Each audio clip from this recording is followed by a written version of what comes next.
Hi, I'm Scott Fresener with U.S. Screen Print and Inkjet Technology. We're streaming live from SGIA 08 in beautiful Atlanta. How many times have we been here? Yeah, at least 5. No more than that. I'm with my good friend. I say good friend. Good friend, Riley Hopkins.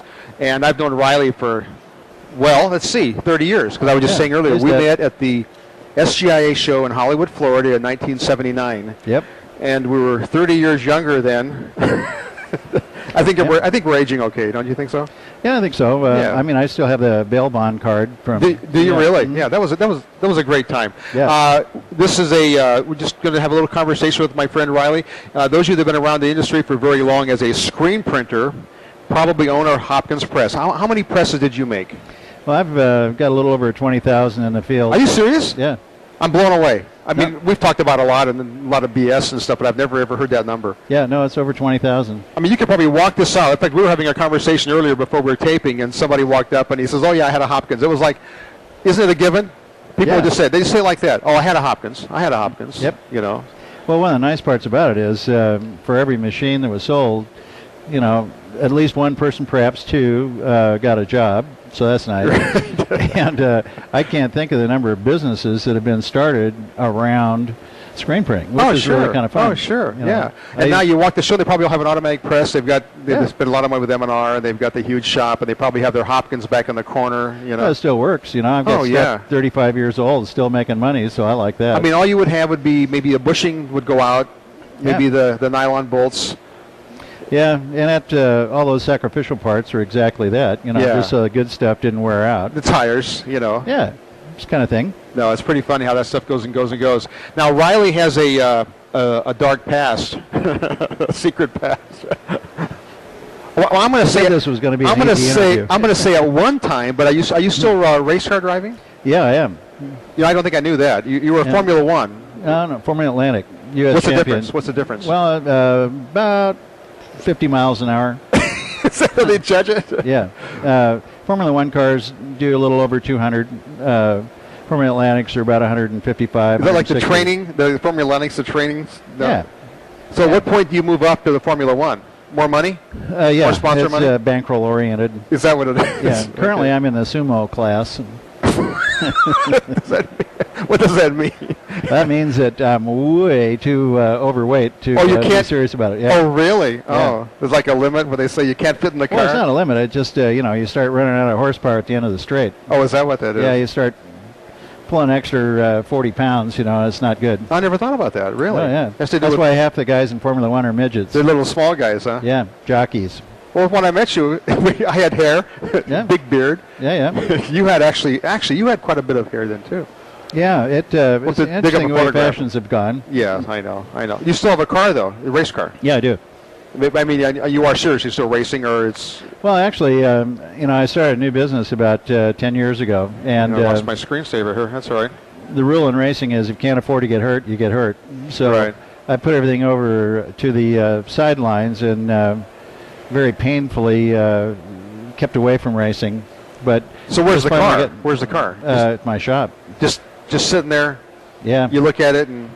No, I've got it covered up so that I don't dare look at it. Oh, really? But we're just starting to look at it now. That's funny. Yeah. You know, years ago, you were, I think, the innovator of industry parties. Mm-hmm. Help me out here. You had the Riley Hopkins, was it a big event? No, it was a big deal. The big deal. Yeah, every year we had a big deal party, and 600 to 800 people would show up. Yeah. And was it Berkeley or San Francisco? It started out in San Francisco. I had a warehouse, living loft, design studio place, which was really fun. It was right in the music district, CBS. Well, I went to one of them once. Yeah. What do you do? You had the big thing of clams. Was it clams? We always bring 400, 500 pounds of fresh steamed clams down from Seattle, fly them in, and we'd have a band. That was I'm telling you what, you're still a cool guy, but thanks. that was the time when it was like, oh, I'm going to go to Riley Hopkins, big deal, Well, it was really fun because one of my artist buddies would do the imitation poster each year, and then we'd, of course, print it.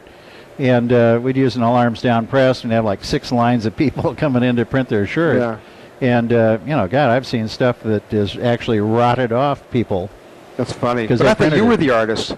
You used to send me little cartoons, and I'd be at a show, and there'd be a little cartoon from... I knew you were at the booth because you left me a little Yeah, well, that's how I got through college and all that stuff. I was doing editorial cartoons for about 38 weekly papers up in Washington. You know, I knew you were a cartoonist, but I thought more of a casual. I don't think I ever knew your background was that. Yeah, I still do cartoons for racing publications. Really? And stuff. Yeah, just for fun. But you're an engineer? Sort of. It's kind of like my dad. My dad was... Is there a degree attached to this, or is just... Well, no. My dad was a fully certified aeronautical engineer. Okay. He was world champion model airplane guy at 12 years old. Designed and flew his own gliders and sailplanes. I'm blown away. I didn't know that. Fully certified aeronautical engineer. Never made it through high school because he was supporting his family. But just a brilliant guy. Yeah, that's great. So you learned from him, from hanging with him? Yeah. I mean, there was never anything that ever stayed the same around him. Yeah. You'd move into a house, the walls would go out and new stuff would go in. I love it. So how did you make your first press? Did somebody just walk in and were you a machine shop, or what were you doing? Yeah, I'd originally gone down to San Francisco to drive a race car for this ad agency, and I was art director there. And got in a beef with the owner over the car because he got a Kimberly-Clark sponsorship for feminine care products and decided he wanted to have a French-Canadian lady that he liked drive the car. Go figure, Instead of me, yeah, right. But at any rate, I wound up having a design studio, machine shop, race car parlor, and this guy came in from Texas that wanted me to design and build a four-color press. And you didn't know what that was? Well, I mean, I'd hand-cut ruby litho screens and hand-registered stuff for my racing. But so you had an idea. Well, yeah, but I mean, I just had never built a press. So right. I built about a dozen of them, thinking that only real people manufactured kind of things. A fun little thing. Yeah, well, and that first week, all 12 of them were gone. I hadn't called anybody, nothing. They're just people walking up to the front door with cash. This is easy. It was bizarre. Wow. Are they still in business? I mean, not the people, but the presses? Those original ones, yeah. Yeah. But then I wanted to scale up my production because I had so much demand, and I sort of went over to the dark side for a split second and started designing a sheet metal press. And after I made 25 sets of parts for this stuff at great expense, and after building the first one, I realized that if you tweaked them just a little bit, they turned into linguini and didn't work. Your press was always rock solid steel. Well, but it was for a reason. Yeah, because I was really, really, really feeling leery about building presses, of that type. And all these people were, beating me up trying to get a press and stuff. Right. It was really bad. And God, I had this incredible nightmare where all these people had quit their jobs and had their folks get second mortgages on their house. I have those nightmares now. Oh, man, I'm telling you. I mean, all this stuff, and all of a sudden, the presses weren't working. Right, yeah. And everybody was out of work, losing their houses. And the thing that woke me up, which was really bizarre, was this kind of like an old Western deal, where they get the wind-blown street and tumbleweeds, and there is this dog that had the ribs hanging out about 4 yards, just creeping across the road. That woke me up, and it was like 3 in the morning. Right. Went across to my studio on the other side of the shop, and I worked for 2.5 days straight, completely redesigned everything because I had personally seen the pyramid of guilt that I could be responsible for if I didn't do it right. Yeah. So I just wound up building very simple, precise tanks. It's very simple, and I think you were one of the first to do castings. I mean, we had the Vastex, Richardson, the Advanced Rototex. Right. But I think you were the first with nice casting. It's kind of sexy, actually. Yeah. Well, I worked with some Italians down the street.